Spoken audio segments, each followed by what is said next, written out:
Les ordres et directives sur le marché du Forex. Dans cette leçon, nous allons apprendre quels sont les ordres stop loss et take profit. Pourquoi les ordres dans le marché du Forex en font un marché plus sûr? Quels sont les ordres futurs limites et stop? Jusqu'à quand les ordres et directives sont en vigueur et comment peuvent-elles être validées? Qu'est-ce qu'un gap de rupture? Qu'est-ce qu'un rollover? Pourquoi un rejet de transaction peut avoir lieu? Ordre stop loss. La signification de cet ordre est comme son nom l'indique. L'ordre interrompt notre transaction à un cours prédéterminé, c'est-à-dire qu'il limite notre perte, s'il en existe une, à un montant qui est connu et déterminé à l'avance.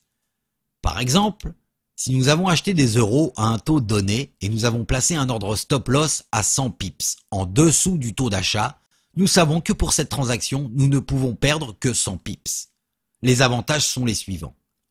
Cet ordre nous oblige à faire un plan méthodique et planifié pour notre position et à gérer les risques à l'avance. Il empêche des pertes importantes et limite notre perte à une somme maximale qui est connue à l'avance. Il empêche l'intervention des émotions coup de cœur qui peuvent influencer sur nos décisions. L'ordre est mis en œuvre de façon fixe et informatisée. Il nous dispense de la nécessité de suivre constamment notre position.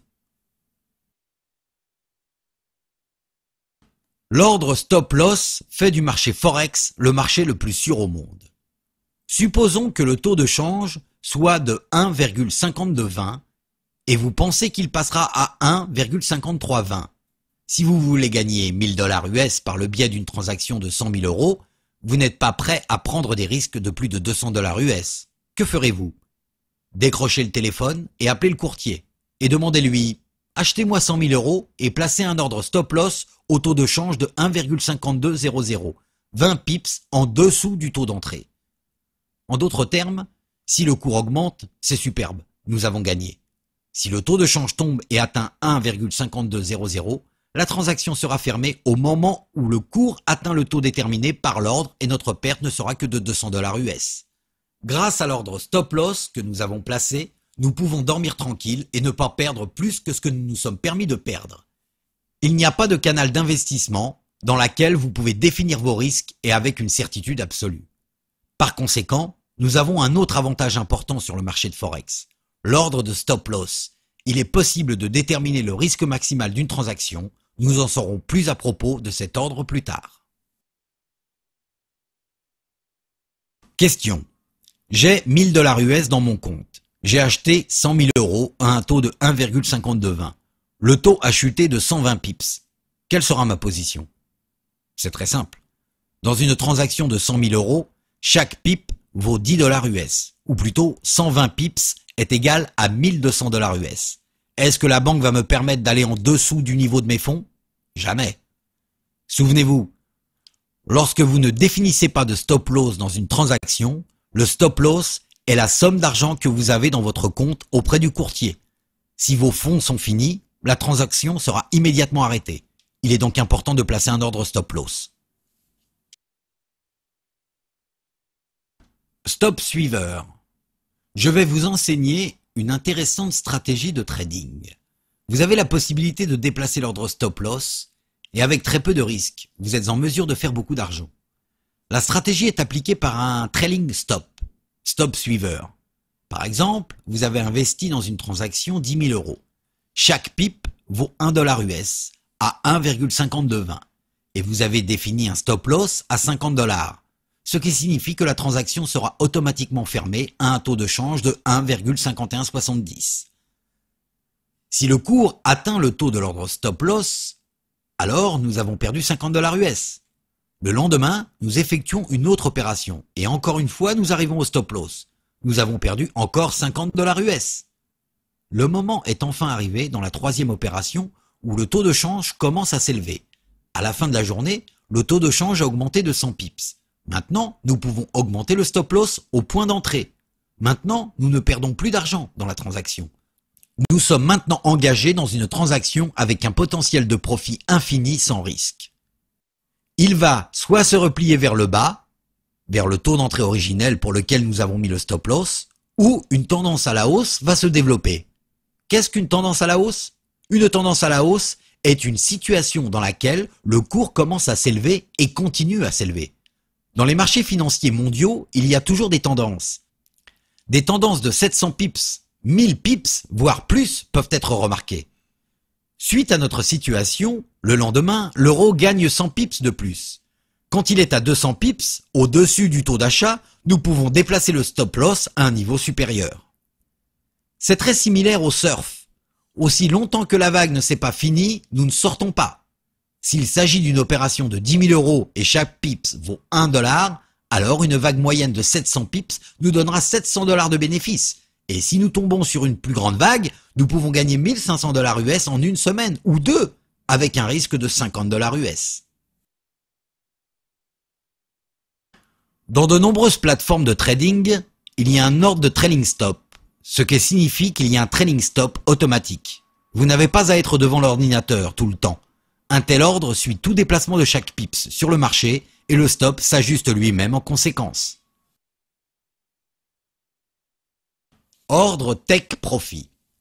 Un ordre Take Profit est destiné à un cas dans lequel une opération est rentable et les changements du taux reflètent une augmentation des profits. Si un trader n'est pas intéressé à suivre en permanence la transaction, mais est plutôt intéressé à sortir du marché avec un bénéfice prédéterminé, tout ce que le client a à faire est de placer un ordre Take Profit à un taux qui est plus élevé que le taux d'achat, ou plutôt de déterminer une somme d'argent avec laquelle il voudrait quitter la transaction. Par exemple, nous avons acheté des euros à un taux donné et nous avons placé un ordre de Take Profit à 100 pips au-dessus du taux d'achat. Nous savons que dans cette opération spécifique, nous ne pouvons profiter au maximum que de 100 pips. Ces deux ordres ne comportent aucun coût. Ils peuvent être placés au début de l'opération, être modifiés pendant celle-ci, être déplacés ou supprimés tant qu'ils n'ont pas été exécutés. Il est important de noter qu'il y a des courtiers qui vous permettent de placer l'ordre seulement après que la transaction ait été ouverte. D'un autre côté, il y a des courtiers qui vous permettent de placer ces commandes dès le début de l'opération, tout dépend de la politique de la société. Ordre futur limite. Ordre à court limité. Ordre de transaction qui permet à une opération de s'effectuer à un meilleur prix que le prix actuel du marché. Par exemple, supposons que le prix du marché pour la paire euro-USD se situe actuellement à 1,3500. Le trader prévoit que l'euro monte jusqu'à 1,4000 à long terme. Mais à court terme, le trader estime que la valeur de l'euro diminuera et n'est donc pas intéressé par acheter de l'euro au prix actuel de 1,3500. Il veut plutôt attendre une légère baisse jusqu'à 1,3300 et ensuite acheter à un prix inférieur. L'ordre à court limité sera exécuté seulement lorsque le prix tombera à 1,3300, à condition que le taux de change atteigne cette valeur, bien sûr. Ordre futur stop. Cet ordre fonctionne de façon similaire à l'ordre futur limite, mais dans la direction opposée. L'utilisation de cette commande est relativement rare et une partie des courtiers ne propose pas cette option du tout. Par exemple, supposons que le prix du marché pour le trading de la paire euro-USD soit de 1,3500. Un ordre stop d'achat sera fixé au-dessus de 1,3800. Un ordre stop de vente serait fixé au-dessous de 1,3200. Un trader peut fixer un ordre stop futur qui lui permet d'une part d'entrer dans la transaction dans le sens du marché au moment où l'une des limites est atteinte, à 1,3800 ou 1,3200, et d'autre part, lui donne le privilège de faire une transaction lorsqu'il n'est pas devant son écran d'ordinateur. Ordre 1 annule l'autre, UAA. Un ordre UAA est une combinaison de l'ordre stop et de l'ordre limite pour une transaction future. La plateforme de trading suit le marché pour le trader et va exécuter les ordres de stop et de limite, mais pas les deux. Au moment où le marché arrive à l'ordre de limite ou de stop, l'ordre sera exécuté et l'autre ordre sera immédiatement annulé. Les deux ordres sont valables jusqu'à ce qu'ils soient annulés dans l'un des scénarios suivants. Bon jusqu'à annulation, GTC. L'ordre commercial est valide jusqu'à ce qu'il soit annulé par le trader qui effectue cela par annulation de l'ordre avec un logiciel de trading par Internet ou par conversation téléphonique avec le courtier. Bon jusqu'à la date. L'ordre commercial est valable jusqu'à la date qui est fixée par le trader. En d'autres termes, si à une certaine date un ordre de transaction n'a pas été exécuté, il est automatiquement annulé par le courtier ou par le logiciel de trading. Gap de rupture.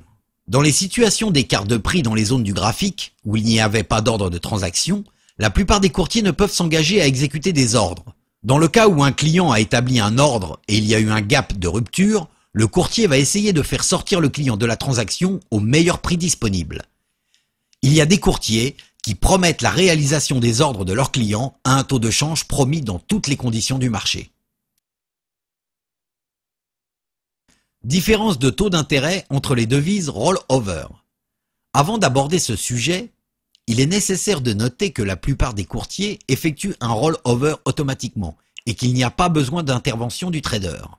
Afin de comprendre le sens du roll-over, on doit savoir que les taux d'intérêt ne sont pas identiques entre les pays et qu'ils sont déterminés par les gouvernements locaux, de temps à autre dans le cadre de la politique monétaire. L'intérêt de roulement est l'intérêt payé ou reçu pour tenir une position durant la nuit. Chaque devise a son propre taux d'intérêt. Et comme le trading sur le Forex est effectué sur des paires de devises, chaque transaction contient non seulement les deux monnaies, mais aussi leur taux d'intérêt. Si le taux d'intérêt de la devise que vous avez achetée est plus élevé que le taux d'intérêt de celle que vous avez vendue, vous percevez l'intérêt de roulement, ou roulement positif. Si le taux d'intérêt de la devise que vous avez achetée est inférieur à celui de celle que vous avez vendue, vous devrez payer l'intérêt de roulement, roulement négatif. L'intérêt de roulement peut ajouter des coûts ou bénéfices importants à votre transaction. Exemple, lorsque vous achetez la paire euro-USD, vous achetez l'euro et vendez du dollar US pour le payer. L'intérêt, dans le bloc euro, est de 1% et le taux d'intérêt aux États-Unis est de 1,5%. Puisque dans ce cas vous avez acheté la devise avec le taux d'intérêt le plus bas, vous paierez l'intérêt de roulement à 0,50% sur une base annuelle. Inversement, si vous vendez la paire euro-USD, vous devrez payer l'intérêt sur l'euro et vous gagnerez de l'intérêt sur le dollar et vous recevrez un intérêt de roulement de 0,5%. La formule mathématique est la suivante. 0,5% de la différence entre les taux d'intérêt entre les pays divisé par 365 jours multiplié par le montant de la transaction. Retard dans l'exécution ou non-exécution des transactions. Ces retards se produisent dans les cas suivants. Lorsque les données économiques sont publiées et qu'il y a des problèmes avec votre connexion Internet ou quand il y a surcharge des serveurs de la maison de courtage ou de la banque. Une information qui arrive avec un retard de quelques dixièmes de seconde peut être rejetée. Si vous pensiez que les systèmes interbancaires sont parfaits, détrompez-vous. Les systèmes interbancaires peuvent aussi présenter un message de recotation. Les systèmes bancaires peuvent aussi connaître le rejet d'une opération ou l'exécution partielle d'un ordre.